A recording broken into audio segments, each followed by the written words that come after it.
El tema de corriente alterna. La última clase habíamos hablado de los valores característicos que tiene una señal de corriente alterna sinusoidal. Su valor máximo, su valor instantáneo, sus valores instantáneos, su periodo, su frecuencia. Y habíamos mencionado estas relaciones útiles que hoy, cuando resolvamos alguno de los problemas, las vamos a utilizar. Son relaciones de la física básica que vinculan magnitudes y las unidades correspondientes para convertir de una magnitud a otra.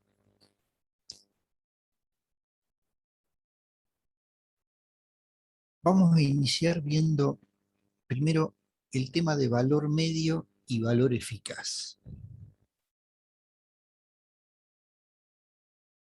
El tema de que la corriente alterna, la tensión alterna, todas aquellas magnitudes que se manifiesten a través de una sinusoide, varíen permanentemente su valor, es un problema.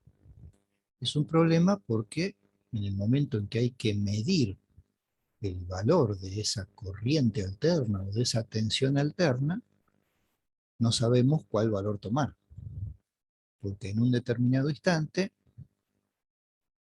la corriente pasa por cero. Hablemos de la corriente, ¿no? Pero en general esto se puede extender a todas las magnitudes que se comporten de manera sinusoidal.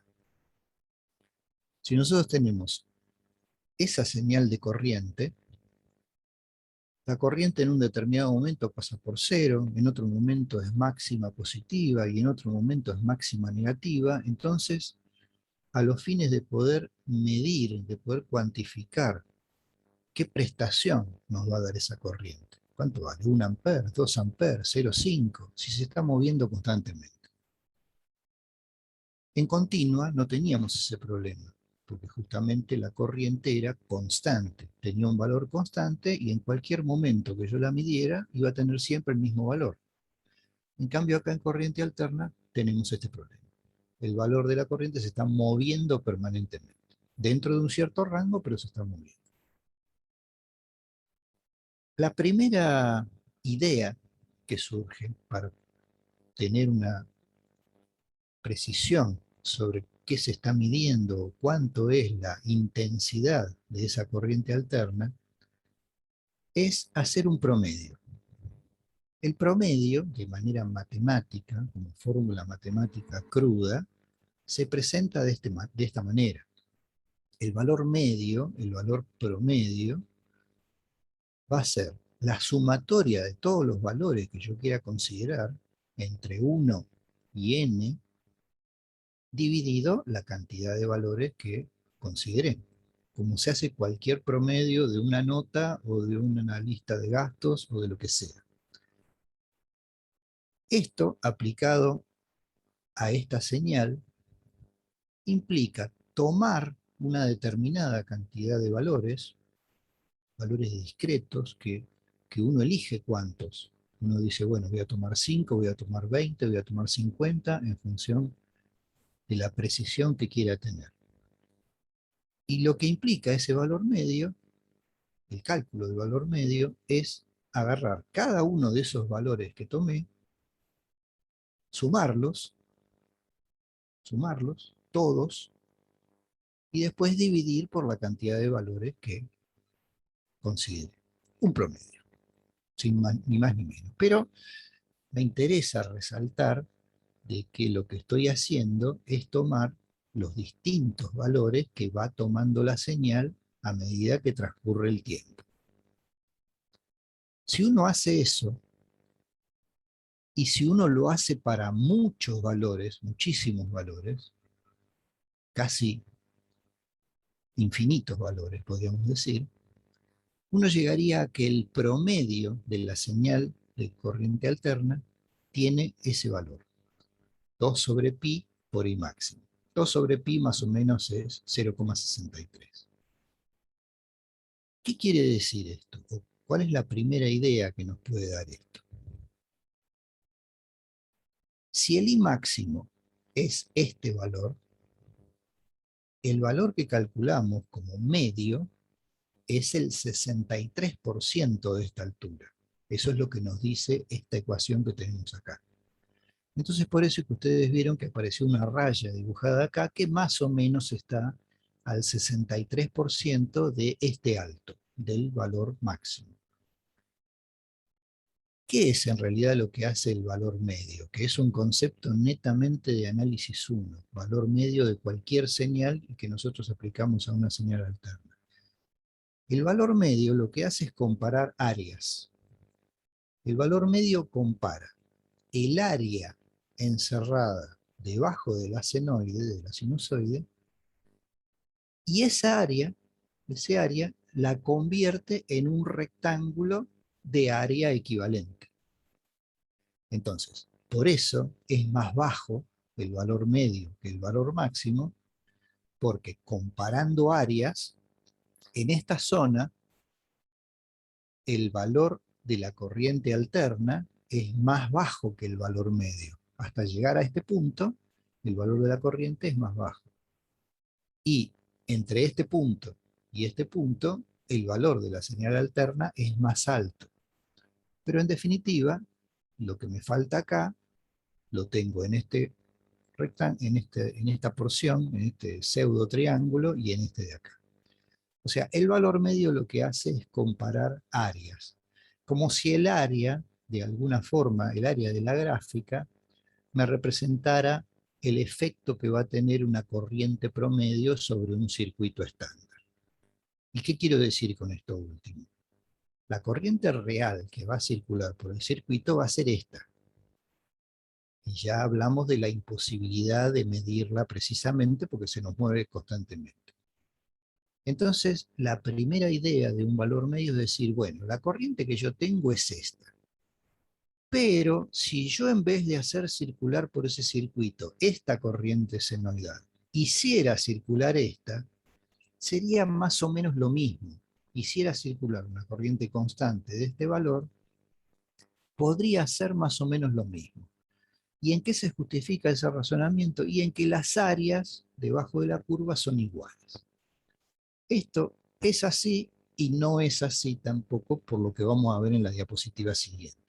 Pero es una primera idea para decir, bueno, dejémonos de jorobar, esto no lo puedo medir porque se me mueve, acá por lo menos llegué a un valor que voy a poder decir, estos son 4 amperes y esos 4 amperes se van a mantener constantes en el tiempo y de alguna forma van a representar lo que hace la corriente original sobre el circuito a la que esté aplicada. Pero sin embargo, la definición de valor medio sirve, se usa, es utilizada en los instrumentos de medición, en los fabricantes de instrumentos de medición, es muy utilizada en el ámbito de la electrónica, pero tiene una falla en cuanto a lo que significa físicamente para nosotros que estamos estudiando específicamente corriente alterna. Y esa falla, que ahora les voy a comentar cuál es, se soluciona definiendo lo que se llama el valor eficaz de una señal alterna. Tenemos la misma señal y vamos a pensar lo que esa señal de corriente le hace a un circuito, le hace efectivamente a un circuito. Cuando esta señal de corriente alterna circule por este circuito que planteamos acá, este circuito puede ser el tomacorriente de nuestra casa y la tostadora. No inventemos cosas raras, llevémoslo bien a la realidad. Lo que esta corriente le va a hacer a ese circuito, la corriente entregada por la fuente, le va a hacer a la resistencia, es calentarla, como hace toda corriente que circula por una resistencia. Entonces, cuando la corriente, lo que yo voy a empezar a explicar ahora, dura nada, dura 10 milisegundos. Y yo lo voy a contar en cámara lenta para que se entienda qué es lo que hace la corriente alterna.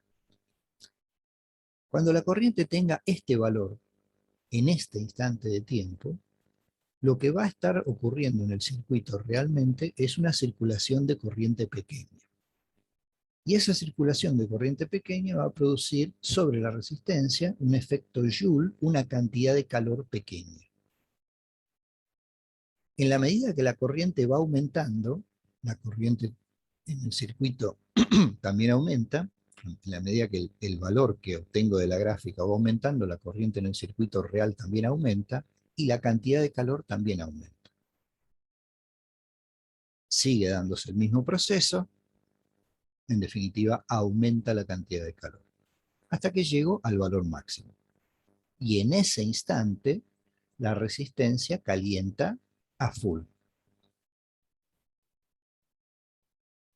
Un instante de tiempo después, la corriente empieza a bajar su valor.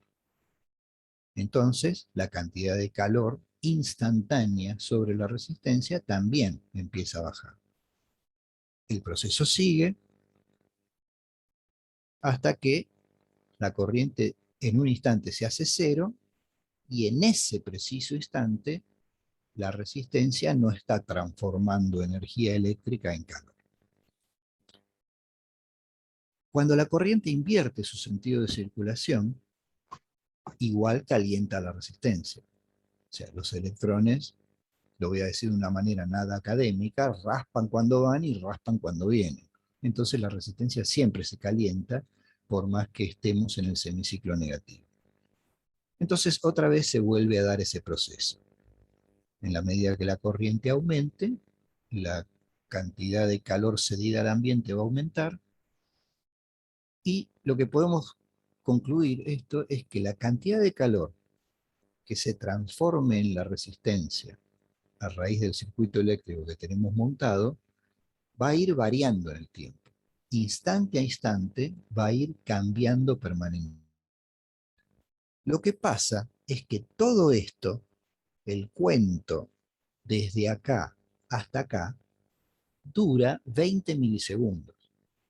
Entonces yo no me doy cuenta, no lo veo el efecto, porque esto es tan rápido, la resistencia se calienta y se enfría, entre comillas, tan rápido, que eso no llego a verlo por un tema de inercia térmica. Entonces, la cantidad, lo que tenemos en concreto es que si miramos este proceso con un delay en el tiempo, en cámara súper lenta, en super slow motion, la cantidad de calor instante a instante no es constante. Pero en promedio y en el tiempo, a lo largo del tiempo, yo no veo que la cantidad de calor varíe. Yo meto la mano arriba de la tostadora y por más que esté alimentada con corriente alterna, yo veo que sale o que entrega una cantidad de calor promedio constante, pareja, de tal forma que calienta la tostada de manera pareja. Ahora bien, esa cantidad de calor neta podría ser producida también por una corriente continua. Yo podría construir una tostadora de corriente continua, la alimentaría a baterías y lograría que la tostada se tueste igual que con la corriente alterna. Tendría que hacer los cálculos y tendría que ver cuántas baterías tengo que poner, qué corriente tiene que ser, pero en definitiva, después de 1 minuto y medio de estar la tostada en cada una de las tostadoras, saldrían igualitas de negras. Entonces, por acá va la idea.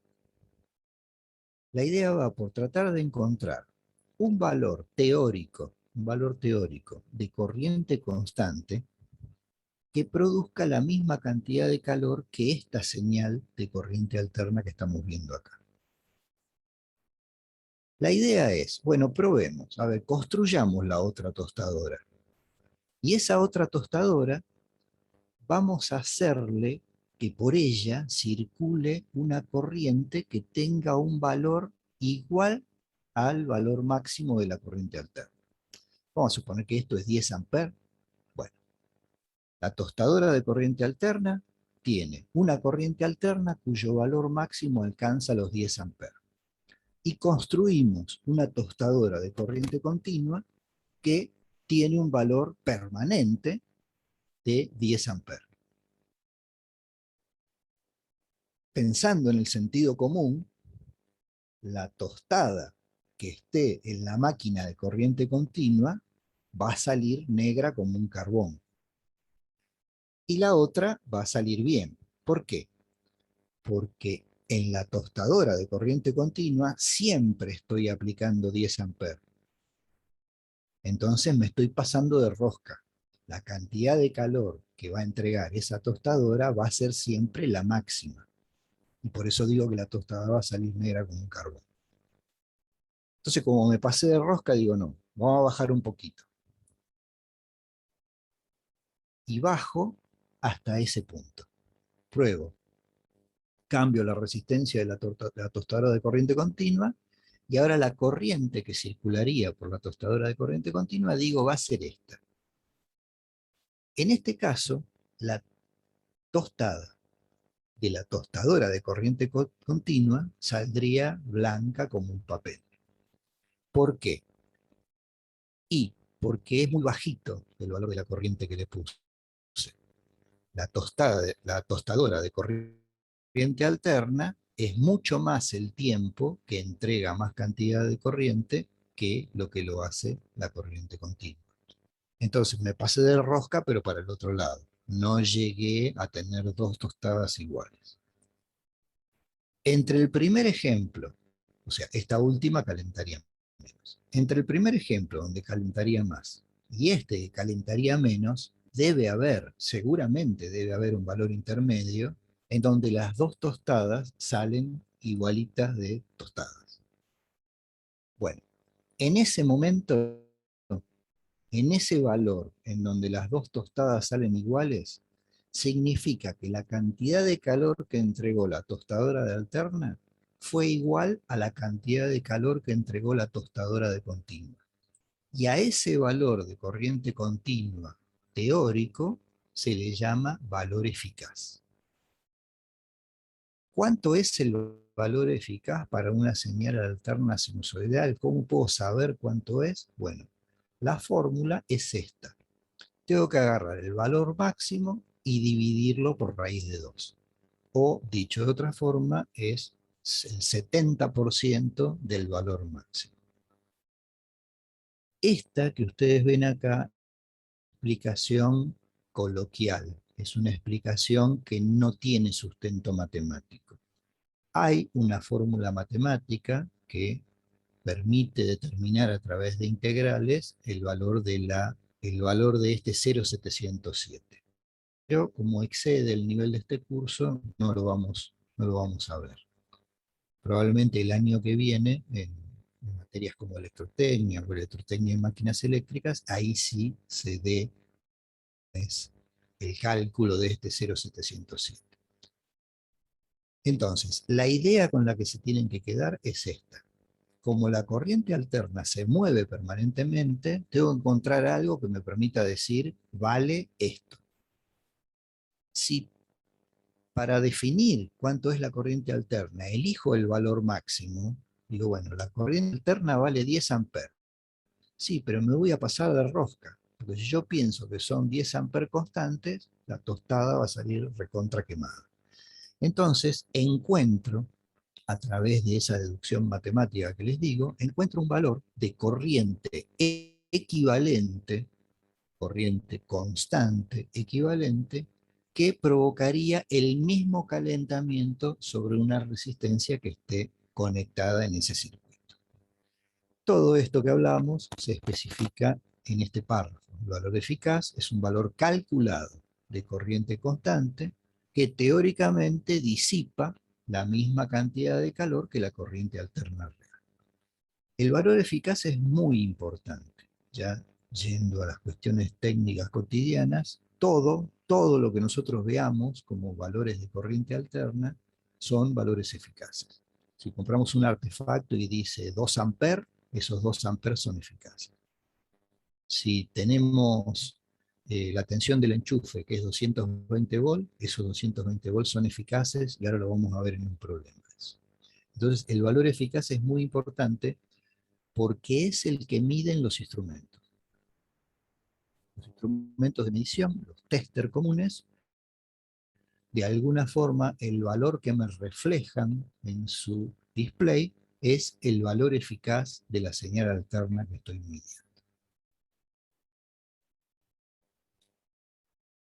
Bien.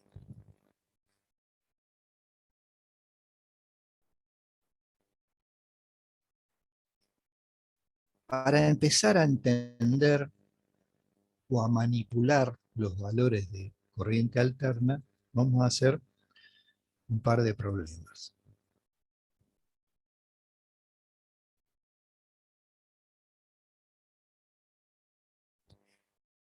El 1 y el 2 los dejo para que ustedes lo intenten porque es un refresco de aquello de física 1, ¿no? Velocidades angulares, piedras girando atadas a hilos, etcétera, etcétera. Entonces, 1, 2 y 3 se los dejo para que lo resuelvan ustedes y vamos a hacer el 4 que es específico del estudio de la corriente alterna.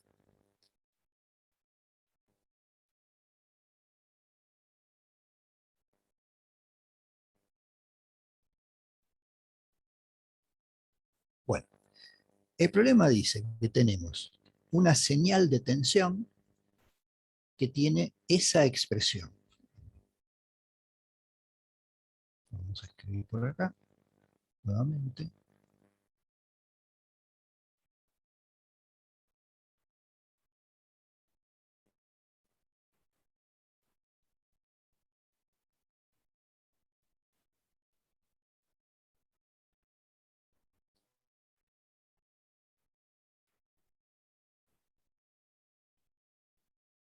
Esa es la expresión de una señal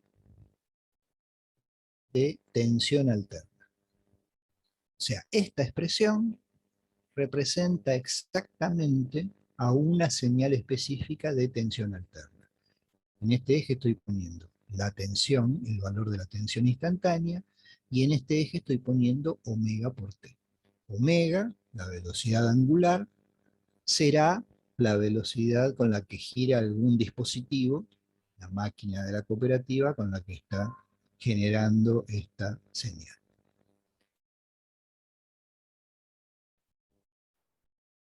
Rescatamos eso porque es importante y recordamos que la expresión general de una tensión alterna siempre es esta.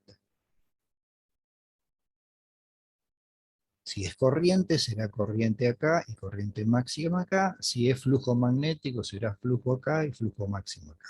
Pero siempre la forma de la expresión es la misma. Lo primero que pide el problema es determinar la frecuencia de la corriente, el valor de F. La frecuencia de esta corriente es la cantidad de periodos que ocurren para esa función en una unidad de tiempo. O sea, ¿cuántas veces por segundo la señal hace esto?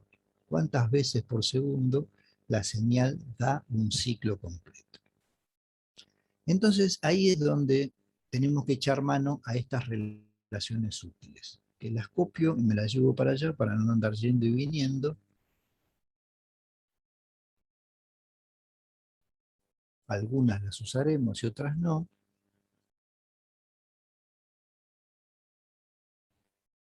Y entonces, en función de los datos que tenemos, deberemos buscar en este paquetito de 4 fórmulas dónde está la frecuencia y dónde está, en función de qué está y que me pueda ayudar como para calcularla.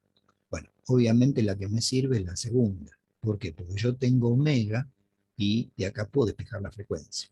Entonces, esto es fácil. La frecuencia la van a calcular despejando de esta ecuación, o sea, va a ser omega sobre 2pi, pondrán omega como 314 radianes por segundo, dividirán por 2pi, y al hacer esa cuenta, la frecuencia les va a quedar en Hz. Esto como resultado va a dar 50 Hz. Les pido a ustedes después que reemplacen los datos, hagan las cuentas y lleguen a este valor. En realidad le va a dar 49,90 y algo, bueno, lo tomamos como 50 directamente.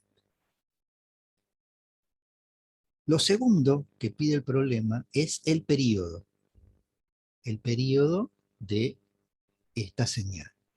El período es fácil marcarlo acá porque es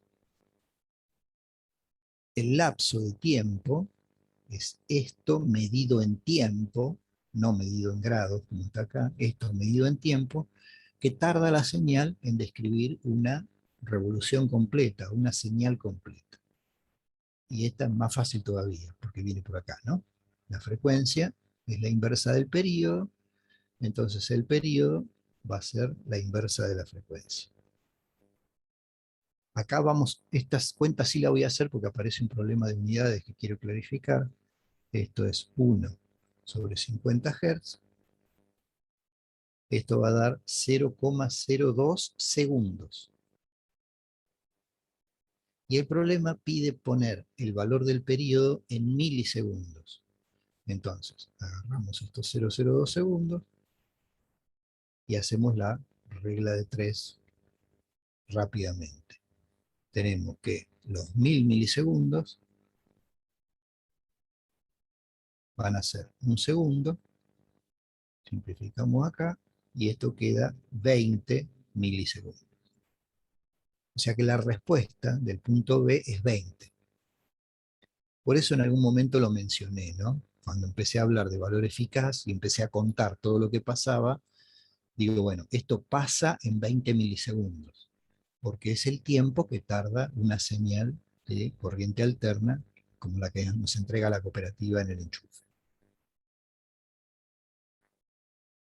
El punto C pide el valor medio de la onda. Y el valor medio lo teníamos representado a través de esta fórmula, 2 sobre pi por el valor máximo.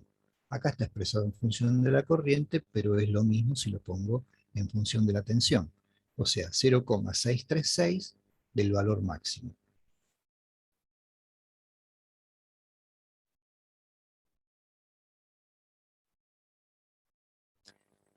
Y el valor máximo de esta onda es este que tengo acá, 311, porque este número y esta unidad ocupan el lugar que tiene el valor máximo en la expresión general de una señal alterna. Bueno, acá hacen la cuenta y les dará un valor tantos voltios. Listo. Y el último punto nos pide el valor eficaz. Entonces vamos a la diapositiva del valor eficaz y ahí encontramos el famoso 0,707 o sobre raíz de 2. Planteamos la ecuación.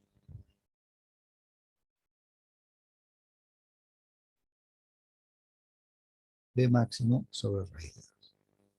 Si hacen esta cuenta, si lo tengo presente, esto les va a dar 220 voltios aproximadamente. 219 y algo, bueno, lo tomamos como 220. Entonces, ¿por qué es importante? Ahora que uno ve desarrollado el problema, bueno, es un problema relativamente fácil, pero ¿por qué es importante? Primero, para no olvidarse de esto, lo que tengo en el enchufe es el valor eficaz. No sé por qué, siempre que lo pregunto, en el enchufe, los 220, ¿son eficaz o máximo? Siempre contestan máximo, pero siempre me gustaría hacer una estadística, me gustaría grabarlo. Por favor, no se lo olviden. Los 220 volts que tengo en el enchufe es un valor eficaz. Es un valor que la cooperativa nos entrega para hacer una especie de promedio térmico en lo que nosotros queramos usar como artefacto. En realidad, la tensión máxima en el enchufe de nuestras casas es 311 volts. Esto solamente lo podríamos ver si conectáramos la pantalla a un osciloscopio. Pero me interesa que recuerden esto, los 220 volts son eficaces. ¿Cómo me acuerdo? Bueno, si mido con un tester, mido y me da 220 volts. Entonces el tester, hay que recordar que los testers, los multímetros, miden valores eficaces. Bien, bueno, aclarado eso, vamos a continuar con la parte teórica y después vamos a volver a un problema. Cuando nosotros vimos corriente continua, analizamos qué le hacía la tensión continua y la corriente continua a los distintos componentes. La tensión continua aplicada a una resistencia provoca una circulación de corriente continua. La tensión continua aplicada a un capacitor hace que el capacitor se cargue. Y la tensión continua aplicada a una bobina hace que sobre la bobina se cree un campo magnético. Hay una circulación de corriente y se crea un campo magnético. Bárbaro. Ahora lo que queremos ver es qué pasa con esos tres componentes, que son los tres componentes básicos en el estudio de la electricidad, qué pasa si le aplicamos una señal alterna. Y vamos a ver que cada uno de ellos va a tener una característica particular de comportamiento. O sea, no puedo decirlo de otra manera que la que está escrito ahí, porque es lo que me parece que expresa la mejor idea de lo que quiero decir. Entonces, en las sucesivas diapositivas, vamos a ver qué le hace la corriente alterna a una resistencia en términos óhmicos, en términos de ley de Ohm, qué le hace la corriente alterna a un capacitor, y qué le hace la corriente alterna a una bobina. Y de acá van a salir conceptos muy nuevos como reactancia inductiva, reactancia capacitiva, que iremos desarrollando. Vamos a pensar en el circuito con solo una resistencia, que va a tener el nombre de circuito resistivo puro.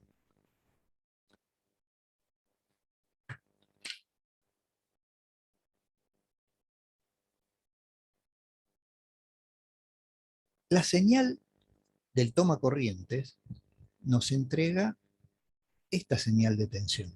El toma corriente nos entrega esta señal de tensión, que es la que vimos recién. Nos entrega una tensión instantánea que es 311 volt por seno de 314T. Muchas veces en el estudio de corriente alterna, este año y el año que viene, me voy a referir a ese problema, porque cuando aparece esta fórmula en términos teóricos, por ahí se pierde la idea de lo que es. Bueno, no hay que olvidar nunca que es aquel primer problema, 311 volt por seno de 314T. Bien, entonces el tomacorriente nos entrega este nivel de tensión, que lo pongo en términos de ese ejemplo, pero puede ser cualquiera. Si uno quiere calcular la corriente que va a circular por el circuito, hay que aplicar la ley de Ohm. La corriente va a ser la tensión sobre la resistencia. Pero fíjense que la ley de Ohm acá está aplicada de una manera particular. Está escrita toda en minúsculas. Y cuando en corriente alterna escribimos las cosas en minúscula, estamos hablando de los valores instantáneos. Este valor es el valor instante a instante que va tomando la tensión, y así lo estoy escribiendo acá. Por eso es que en esta fórmula después puedo reemplazar el valor instantáneo por lo que es. De esta última expresión que está escrita ahí, yo puedo sacar como conclusión lo siguiente. Si a la tensión máxima la divido por la resistencia, y lo que voy a obtener va a ser la corriente máxima que me va a entregar ese tomacorriente en ese circuito. Va a haber un instante en que la tensión va a ser máxima. Bueno, si la dividís por la resistencia, en ese mismo instante vas a tener la corriente máxima. Entonces, matemáticamente definimos a esto como corriente máxima. Y nos queda la ecuación que modela el comportamiento de la corriente en este circuito. Estas dos ecuaciones las podemos graficar. En una misma gráfica vamos a poner tensión instantánea y corriente instantánea en función del ángulo, en función de omega t. Las dos son seno, así que más anchas, más angostas, depende cómo uno la quiera dibujar, más altas o más bajas, depende del valor de B máximo o I máximo. La gráfica de la tensión, por ejemplo, responde a este dibujo. Y el otro día vimos que una función seno puede ser representada por un fasor horizontal hacia la derecha. Entonces, tenemos todo. tenemos la representación trigonométrica, tenemos la representación gráfica como función trigonométrica, y tenemos la representación fasorial a través de un vector giratorio como es este Vmax. Para que ese vector sea representativo de esta señal alterna, tiene que girar con velocidad angular omega en sentido antihorario. Por otro lado, si quiero dibujar la señal trigonométrica de la corriente máxima, lo hago, y es un seno también. Más alto, más chico, depende del valor de la corriente y depende de la escala que use para graficar, pero va a estar también en esa posición. Y obviamente la representación fasorial de esa corriente también va a ser un vector dibujado hacia la derecha. Entonces, acá tenemos una representación del comportamiento de una resistencia cuando se le aplica una tensión alterna. La tensión expresada en términos de notación compleja, de anotación con números complejos, va a ser un módulo determinado y va a estar a las 0 grados. Acá lo vemos, el vector este está ubicado a las 0 grados. Y la corriente que voy a obtener también es un valor de corriente que va a salir de la ley de Ohm y que voy a determinar y que va a valer, va a tener un determinado valor y también va a estar a las 0 grados. Entonces, a partir de ahora, para los circuitos resistivos puros, la ley de Ohm puede ser expresada de esta forma, en términos vectoriales, en términos fasoriales. La tensión, que la voy a expresar de esta manera, va a ser igual a la corriente, pero que la voy a expresar de esta manera, multiplicada por la resistencia. Un ejemplo de cómo utilizar este nuevo concepto en los problemas lo vamos a tomar con el problema 5, que es sencillo, pero al que hay que respetarle los términos matemáticos, las consideraciones matemáticas.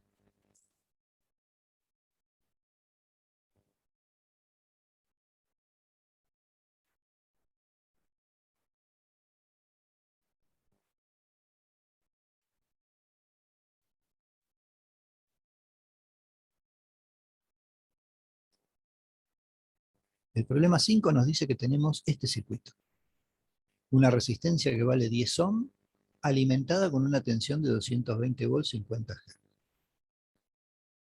Y lo que nos piden es calcular la corriente. Entonces, acá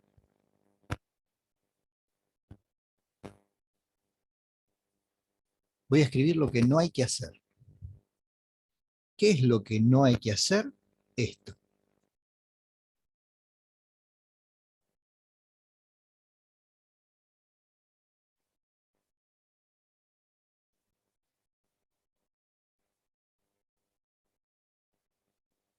Si ustedes para resolver este problema hacen esto, está mal. Y está mal porque la señal que aplico de tensión es una señal alterna. Y la señal que obtengo de corriente es una señal alterna. Y la forma de representar una señal alterna sinusoidal de manera matemática es a través de esta expresión. B igual a I por R. Esta es la ley de Ohm para este circuito. Después vamos a ver que esto se va a ir modificando con los sucesivos componentes, pero al menos hasta este momento, esta es la ley de Ohm que hay que usar, y no está así cruda, ¿no? Acá me falta un Ohm, pero no importa, porque igual no sirve. El problema es que los enunciados de los problemas vienen así, vienen como si uno supiera todo. Y uno me refiero cuando es alumno, ¿no? A mí también me pasó. Entonces, acá dice 220 volts, yo uso 220 volts. Si usted me dio el dato que dice 220 volts, sí, pero son 220 volts de alterna, a 50 Hz. Esto ya es medio un contrato que hacemos entre usted y nosotros, y en todos los libros lo van a encontrar así. Los problemas te tiran el valor crudo de la tensión. Después vos interpretalo y ponelo como corresponde para realizar las cuentas. Y la forma en que hay que interpretar estos 220 volts es esta.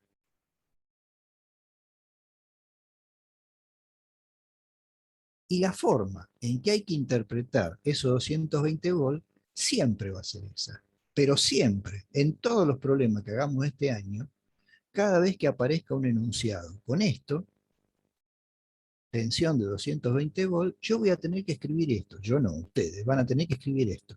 De prepo, por decreto. ¿Por qué? Porque se asume que cuando estamos resolviendo corriente alterna, esta tensión informada es una tensión alterna. Y se asume que la representación con notación compleja de la corriente alterna implica poner un módulo y un ángulo. Entonces, este va a ser siempre el valor que va a tener la tensión de los tomacorrientes, la tensión de las fuentes, para todos nuestros problemas. Una vez que tenemos esto, recién podemos resolver el problema. Y es planteando correctamente el despeje, planteando correctamente la resolución y escribiendo correctamente el resultado. El hecho de que esto tenga esta raya acá, que le da la condición vectorial, me obliga a escribir un ángulo para darle la condición vectorial. Y acá lo mismo. Si yo escribo esto, tengo que escribir acá un ángulo para darle la condición vectorial. Si yo escribo esto,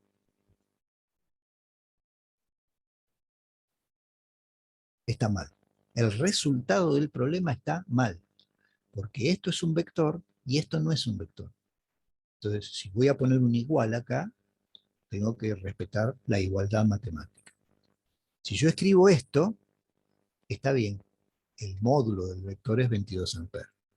Si yo escribo esto, también está bien, porque estoy diciendo que el módulo del vector es 22 amperes. Pero de todas formas, el resultado lógico y pedido de este problema es este. Escribir que la corriente es un fasor, un vector que gira, y expresar en el segundo miembro todas las características de ese vector, su módulo y su ángulo. Bien.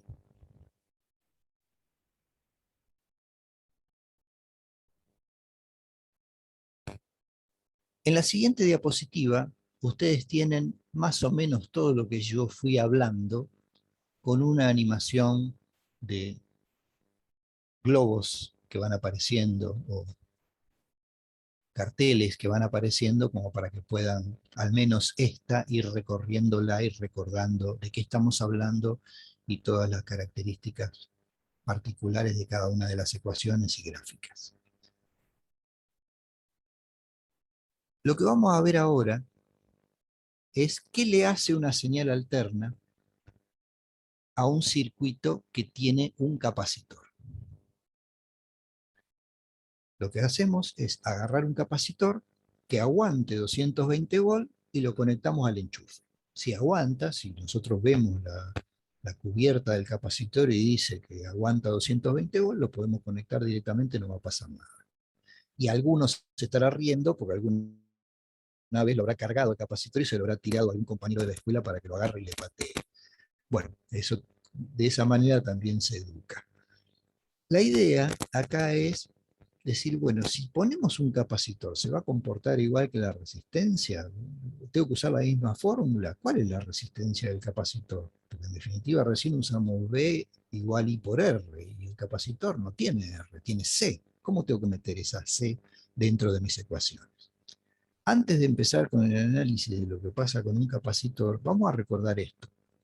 Menos J es 1 a la menos 90. ¿De dónde salió esto? Bueno, del estudio que hicimos, del repaso que hicimos el otro día de los números complejos, en donde el versor J es 1 a la 90 y el versor menos J es 1 a la menos 90. ¿Un qué? Un nada, 1, el número 1. Viene de la identidad imaginaria, de la unidad imaginaria. Entonces, es un operador matemático que tiene ese valor, 1 a la -90. Lo aclaro y lo resalto y me pongo pesado en explicarlo porque no quiero que eso me trabe en el momento que lleguemos al momento cúlmine de la deducción que vamos a ver ahora.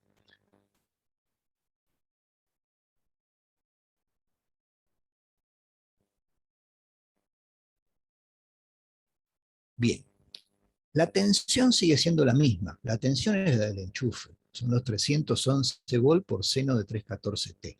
Así que parto de la misma idea de la ecuación. Pero no puedo aplicar la ley de Ohm. ¿Qué hice antes? Dije, la corriente va a ser V sobre R. Pero acá no tengo R. Entonces no puedo aplicar esa ecuación porque no, cuando me den un problema para resolver con capacidad, no me van a dar el dato de una resistencia. No me van a dar ohms de una resistencia. Entonces no voy a poder aplicar esa fórmula y tengo que recurrir a lo que aprendimos de capacidad. Lo que aprendimos de capacidad, lo primero es la definición de capacidad. Es la cantidad de carga que puede almacenar el capacitor bajo un determinado nivel de tensión. Y lo pongo todo en minúscula porque tanto la carga que se vaya almacenando acá y la tensión que se vaya aplicando desde acá van a ir cambiando. ¿Por qué? Porque la tensión alterna va cambiando. Entonces, este número se me va a mover y este número también se me va a mover.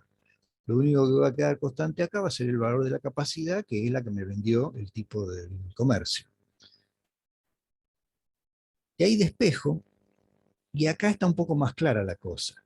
Ah, mira, en la medida que la tensión aumente, la carga va a aumentar. Si este número crece, este número crece. Y si este número baja, este número baja. Bueno, la corriente alterna va a estar haciendo eso permanentemente. Va a crecer y bajar en la tensión y la carga también va a crecer y va a bajar siguiendo a la tensión. Puedo, en conceptos de análisis matemático, diferenciar ambos miembros de la ecuación. El capacitor no se va, la capacidad del capacitor no se va a mover, lo que decía antes, me lo vendieron de 100 microfaradios y va a seguir siendo de 100 microfaradios por un tiempo largo, hasta que se deteriore. Lo que va a variar en esta ecuación va a ser que ante distintas variaciones de tensión, distintos diferenciales de tensión aplicados, voy a lograr que el capacitor cargue distintos diferenciales de carga. O sea, variaciones de tensión van a producir variaciones de carga almacenada en el capacitor. Si divido ambos miembros por el diferencial de T, nadie se va a enojar, porque estoy haciendo la derivada de Q respecto de T y la derivada de B respecto de T, conceptos de análisis 1.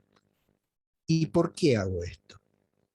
Porque la derivada de Q respecto de T, la carga en la unidad de tiempo, es la corriente.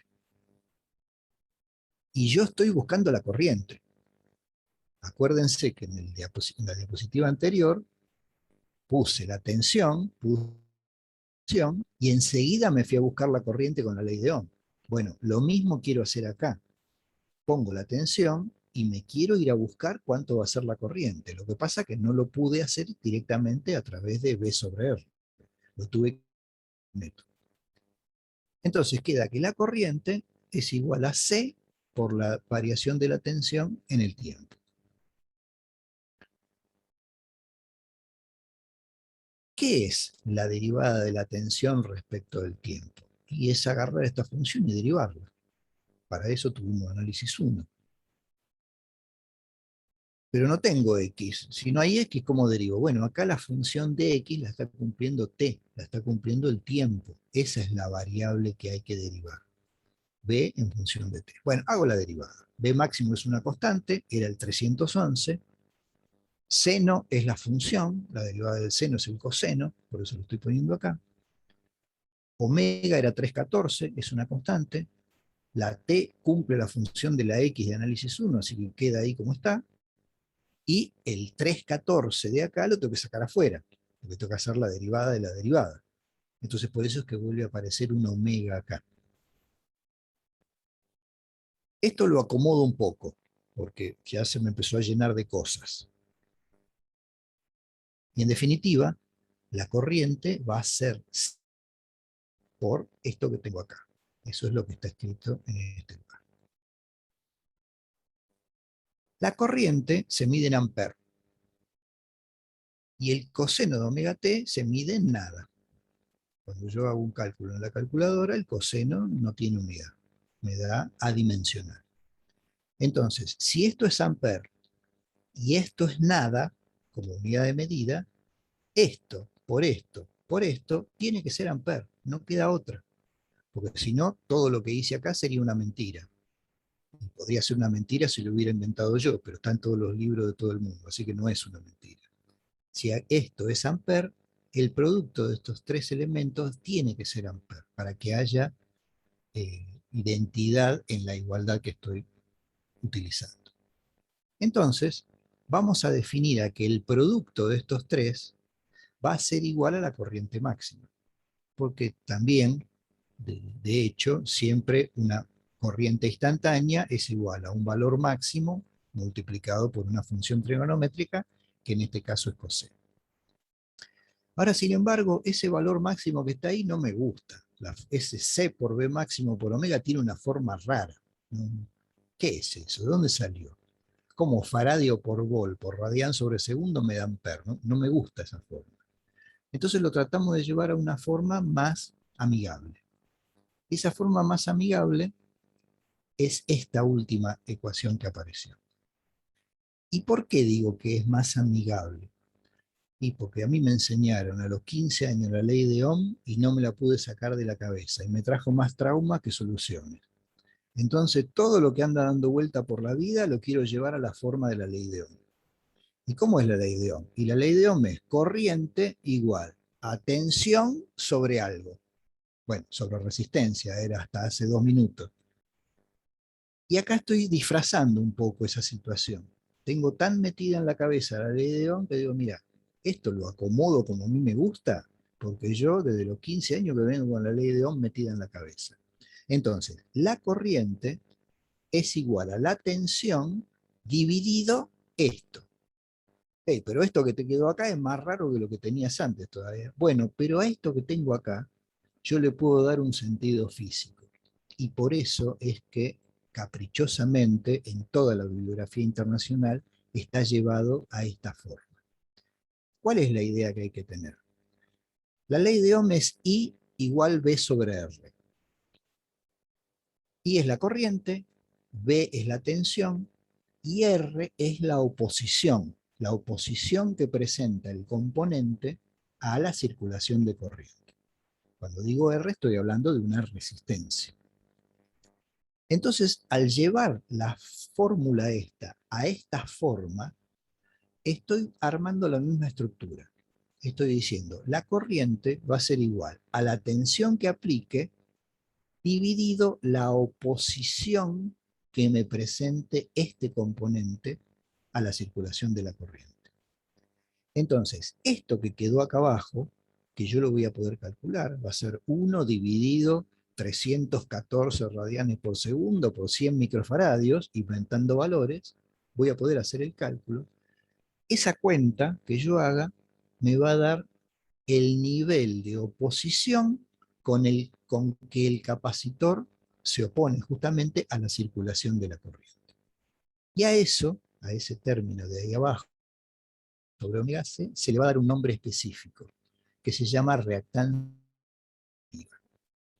La reactancia capacitiva es algo que acabamos de definir, que tiene esa fórmula, que se representa con la simbología reactancia capacitiva, XC, y que representa la oposición que le hace el capacitor a la circulación de la corriente. Todo esto lo podemos graficar igual que en el caso anterior.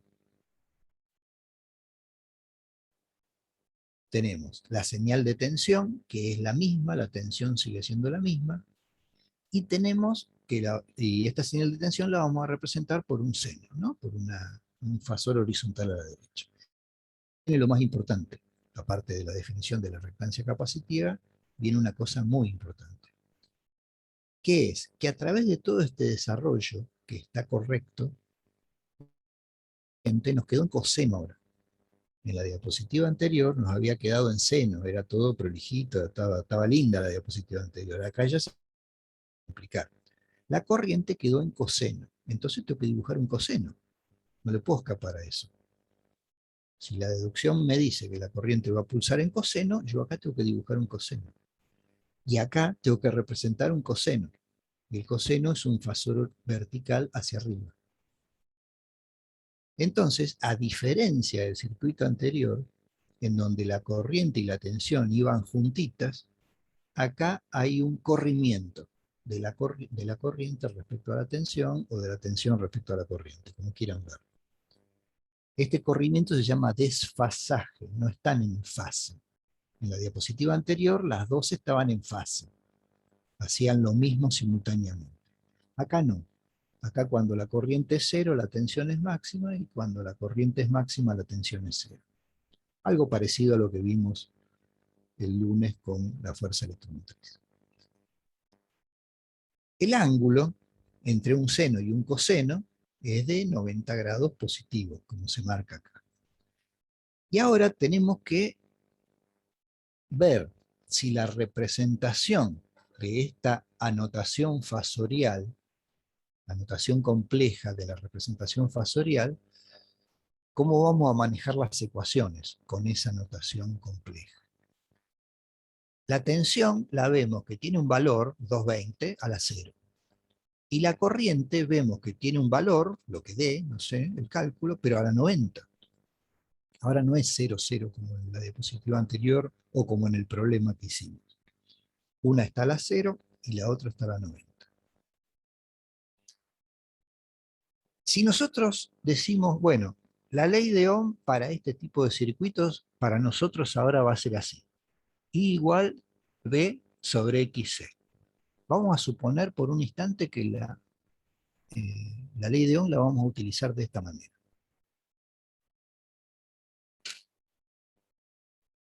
Perdón, ¿eh?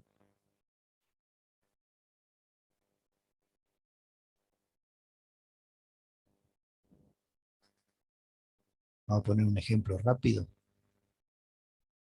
B, ya dijimos que por decreto siempre va a ser así. Vamos a suponer que XC, un XC cualquiera, vale 10, igual que antes, ¿no? 10. Y XC también se mide en ohm, bueno, lo voy a escribir como corresponde, para después les explico por qué. Y vamos a suponer que la ley de Ohm, ahora la vamos a representar de esta forma. Entonces hago los reemplazos. 220 a la 0 dividido 10 ohm. Esto da 22 amperes a la 0. Entonces, con esto no hay problema, con esto no hay problema, porque seguramente me lo dieron como dato, pero con esto sí hay problema. Hay un problemón con esto. Porque lo que nosotros veíamos recién como diagrama fasorial era 220 a la 0 y 22 amperes a la 90. Acá estaba la corriente. Entonces, si queremos usar la ley de Ohm de esta forma, estamos fritos. No sirve, porque me da un resultado erróneo. Me dice que la tensión y la corriente están en fase cuando pongo un capacitor. Y eso está mal, porque por toda la deducción que hicimos recién, la tensión y la corriente no están en fase, están desfasadas. Entonces, la solución matemática que se busca, que se aplica para esto, es la siguiente. De prepo también,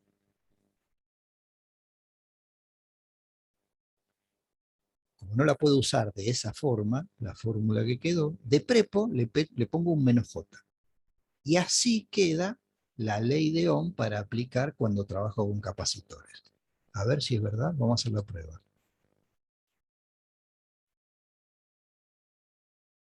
Decimos que I es igual a B sobre menos JXC. 220 a la 0 sobre 1 a la menos 90. Por eso dije antes, en el momento que lo necesite no quiero que esto me joda. Lo voy a escribir mejor, perdón. 1 a la menos 90. O sea, este no sería el momento de preguntar qué es J. Bueno, J es lo que vimos al principio de la clase, por 10. Entonces, haciendo la cuenta, esto me da 22 amperes, y como tengo una división de números complejos, el ángulo que hay que poner acá es 0 menos 90. Esto es 22 amperes a la 90. Entonces ahora coincide el vector corriente con su correspondiente identidad matemática como realmente es. Me callo unos segundos si hay alguna pregunta. Profe, yo tengo una consulta, pero no es en base a este punto. Pero anteriormente usted lo estaba representando como I minúscula igual a la tensión máxima. No sé si podría volver a la diapositiva que tenía. Acá, Y claro, ahí tenía I minúscula es igual a la corriente máxima por el coseno, pero después lo sí, representó como I mayúscula igual a la I a la 90. Digo, ¿hay algún inconveniente ahí o sigue siendo lo mismo? no, porque acá, bueno, acá como hay una animación, me salen superpuestas las imágenes, ¿no? Pero acá yo no estoy hablando del valor máximo, ahí estoy hablando del valor eficaz, en este caso. Entonces por eso pongo como I mayúscula y no como I minúscula. Ah, ok, sería valor eficaz. Está bien. Bien. Sí, también hay una aclaración que hay que hacer, porque, a ver, la práctica te va llevando a hacer cosas que no son totalmente correctas, pero que toda la bibliografía lo resuelve así, porque a mí en definitiva lo que me interesa siempre es saber el valor eficaz. Entonces, ¿qué es lo que voy a aclarar en base a esta pregunta que me parece pertinente? Esta señal que tengo acá, se genera porque este vector, el vector Vmax, tiene 311 volt de tamaño, de módulo. Entonces, cuando uno escribe esto, el valor que hay que poner acá es 311 volt a la 0. Y ese valor es el que va a generar la señal de tensión alterna que yo voy a tener en el enchufe. Esa es la realidad y así habría que hacer todos los problemas. Ahora, ¿qué es lo que pasa? Nosotros, cuando representamos esto, cuando representamos acá, no pusimos 311. Bueno, justo me quedó ahí. No pusimos 311, pusimos 220. Claro, porque es el eficaz, de hecho. Entonces, esto, si yo me pongo en purista, me pongo en sacerdote, monje, esto está mal. Acá no debe ir 220, acá tiene que ir 311. Pero, ¿qué es lo que va a pasar? El 311 nosotros lo vamos a usar siempre para recordar aquel problema. ¿Se acuerdan aquel problema donde aparecía el 311 que era el valor máximo? Después la vida diaria no va nunca por el 311. Es más, creo que hoy debe haber sido el primer día que muchos de ustedes escucharon el 311 en el enchufe. La vida va por el 220, la vida va por el valor eficaz. Entonces, es una práctica muy común asignar el vector, el valor del vector, el módulo del vector como 220 volt, aunque en realidad no sea exactamente correcto. ¿Cuál es la ventaja que tengo al hacerlo así? Y bueno, al representar este valor eficaz de tensión, voy a obtener el valor eficaz de corriente. ¿Qué es lo que realmente uso para calentar la tostada, para prender la lamparita o para hacer mover el motor? Entonces, por eso es que se le escapa a poner al 311 acá y se trabaja directamente con el valor eficaz de la tensión. Bien. Bueno, hablando de todo esto, llegamos al problema 6. El problema 6 se resuelve de la misma forma que yo resolví esto que inventé acá. Y lo voy a dejar para que lo hagan ustedes, pero vamos a dar una pista. El problema 6 dice que tenemos un capacitor de 150 microfaradios. Y el problema 6 lo primero que pide es calcular el valor de XC, el valor de la reactancia capacitiva. Entonces vamos a concentrarnos en eso, que es la parte nueva de este problema. Y con este pedacito que hay acá ya me alcanza para graficar. C igual 150 microfarads. Ese es el valor. 150 microfarads. Bien. La fórmula que permite calcular XC es 1 sobre omega por C. Por otro lado, de aquellas relaciones útiles, teníamos que omega era 2pi frecuencia. Entonces, siempre, siempre en términos prácticos, va a convenir acordarse esta ecuación. 1 sobre 2pi frecuencia por C. ¿Por qué? Porque en los enunciados yo no voy a dar como valor omega, siempre voy a dar la frecuencia, porque es con lo que se trabaja industrialmente. O sea, cuando uno compra un artefacto, el artefacto no dice 314 radianes por segundo, el artefacto dice 50 Hz. Entonces, si bien en la teoría dedujimos esta ecuación, siempre va a ser conveniente tener presente esta, porque en todos los problemas va a venir como dato mayormente la frecuencia. Entonces acá lo que hay que hacer es reemplazar los valores. 1 sobre 2pi por 50 Hz y por la capacidad en faradios. Esto sí hay que tenerlo bien en cuenta. La capacidad de acá hay que ponerla en faradios. Harán la conversión que corresponde y obtendrán este número, ¿no? Recuerden que 10 a la sexta microfaradios era un faradio. Entonces, bueno, eso también hay que recordarlo. Acá hay que tener el valor de la capacidad siempre puesto en faradio. Y esto les va a dar un valor, que bueno, si alguno hace la cuenta ahí, lo ponemos. Y ese valor es el que va a reemplazar a este 10 ohm que yo inventé en el problema anterior y después se resuelve todo igual. No hay diferencia. Bien.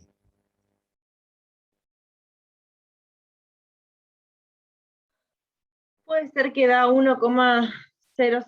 Ah, no, No, 1061, no, tampoco. No me suena, ¿eh? A ver, me estoy acordando de alguna vez de haberlo hecho y no me suena ese valor. 21,23. Ahí me suena, ese me suena, sí, me 21,23. faltó los 50 de Perf- frecuencia. perfecto, gracias. 21,23 ohm. Entonces esto es fácil. Este 21,23 ohm lo ponen acá, lo ponen ahí en lugar del 10, hacen las cuentas y todo lo demás es exactamente igual. Y sacan el valor de esta corriente.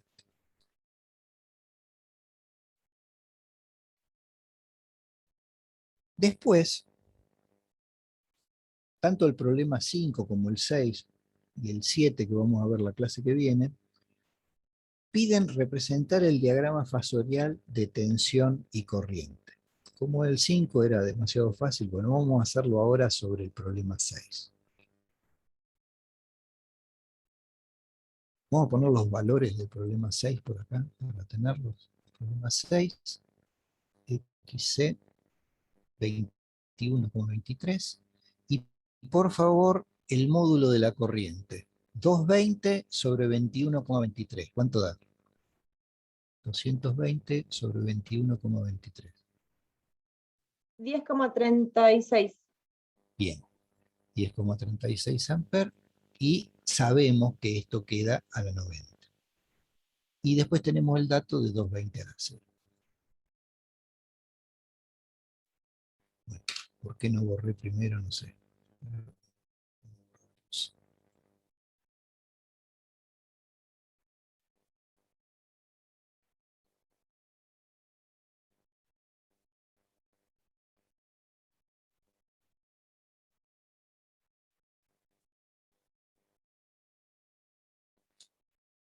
Bueno, lo dejamos completo el problema. Me tomo un minuto acá. Todas las cuentas que ustedes hicieron ya las plasmamos como resultado. Así queda medianamente prolijo.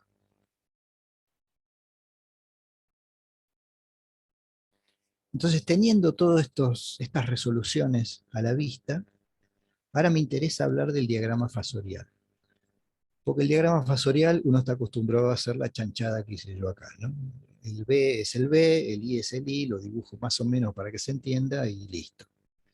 Pero cuando es la resolución de un problema, cuando es en el armado de la carpeta de problemas y cuando es en un parcial, hay que tener una cierta prolijidad que ahora vamos a respetar.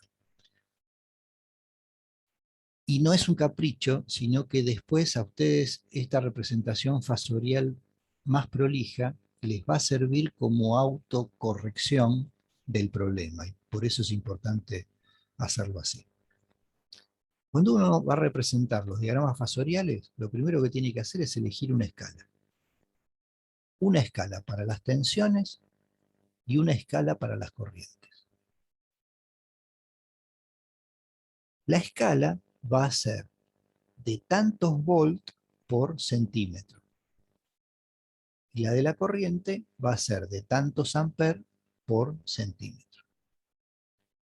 Entonces, esto en función del papel que uno tenga para dibujar y de que el esquema quede bastante prolijo y entendible, uno tiene que elegir una determinada escala. Para las tensiones, esto también es un decreto, a partir de ahora, vamos a usar 44 volts por centímetro. ¿Por qué? Porque yo voy a dibujar este segmento en centímetros, o en milímetros, pero bueno, vamos a usar centímetros. Y entonces voy a definir cuánto va a valer esa tensión en centímetros haciendo esta cuenta, haciendo el valor de la tensión real dividido la escala de la tensión. El valor de la tensión real es 220 volts y el valor de la escala es 44. Cuando hago esta cuenta, esto me da 5 centímetros. O sea, es caprichoso el 44, pero dibujo algo de 5 centímetros que es re cómodo de dibujar. Pero si no me da 220, me da otro valor, bueno, pero siempre vamos a usar 220. El año que viene recién cambia cuando empecemos a usar 380 y otro valor. Pero este año todo va a ser con 220 volts, así que cuando vayan a representar el segmento o el vector que representa a B, lo dibujan de 5 centímetros de largo, aclarando que usaron esta escala. Después la corriente puede dar cualquier cosa, porque acá me dio 10 amperes, pero me puede dar 1, me puede dar 25 o 180. Entonces, la escala de corriente la van a elegir ustedes en función de algo que sea prolijo de dibujar. Siempre, bueno, no me voy a poner en el maestro Sirvela. Esto no es conveniente elegirlo. Entonces es muy piola, porque dibujo un segmento de 10 centímetros de largo. No es conveniente. Es conveniente que el diagrama fasorial sea armónico, que las corrientes siempre sean un poquito más chiquitas que las tensiones. En toda la bibliografía lo van a encontrar así. Es medio una regla no escrita a nivel internacional. Entonces, lo ideal es encontrar un valor de escala que me permita dibujar esto de manera visible y que sea un poquito más chico que la tensión que dibujé. A mí se me ocurre en este momento una escala de 5 amperes por centímetro. Si bien la cuenta la hice en el aire, pero igual la planteo. Igual la planteo porque me puedo llegar a equivocar al hacer la cuenta en el aire apurado en un parcial. Por la escala de corriente. 10,36 sobre 5 amperes por centímetro. Y esto va a dar 2, algo. Hacen la cuenta, le da 2, algo, y entonces van a dibujar un vector de centímetros de largo y un vector de 2, algo de largo. Y el diagrama va a quedar prolijo. Y acá le ponen el ángulo de más 90 grados Y ahí queda perfectamente especificado el diagrama fasorial que representa a este problema. Entonces, esto acostúmbrense a hacerlo así, porque después, cuando aparecen este tipo de problemas, hay uno que está desarrollado, que ya vamos a hablar en su momento, al hacer la suma de estos dos vectores, me da el vector tensión, me da los 220. Entonces, si yo lo hago prolijo y esto no me da, quiere decir que tuve algún error en las cuentas. Bueno, ya vamos a volver a hablar de esto, pero el objetivo de hinchar tanto en este momento, que apliquen las escalas y hagan todo escalas, es para prevenir errores en esos futuros problemas en el caso de un parcial y en su carpeta. Profe, Bueno, una consulta. Con el sí, tema ese que está diciendo las escalas, digo, yo después hago el círculo pertinente para la tensión y para la corriente y represento la onda sinusoidal, ¿no? no, no, O no, no, solamente no. con los vectores estoy. Sí, solamente con los vectores. Ah, Justamente ok, ok. utilizamos las señales senoidales para darle una coherencia a la explicación, para nunca olvidarnos de que todo esto es una señal senoidal. Pero cada vez vamos a empezar a trabajar más de esta manera y cada vez menos de esto porque es complicado de dibujar. Entonces simplemente cuando se dice representar el diagrama fasorial, se dibujan los fasores a escala y nada más. ¿Está? Ah, ok, listo. Gracias. Bueno, ¿alguna otra duda? ¿Alguna otra pregunta? Hoy vamos a terminar acá. ¿Alguna pregunta? No, no, profe. Bueno, Tampoco por mi parte, profe. ok. Bueno, nos estamos viendo el lunes.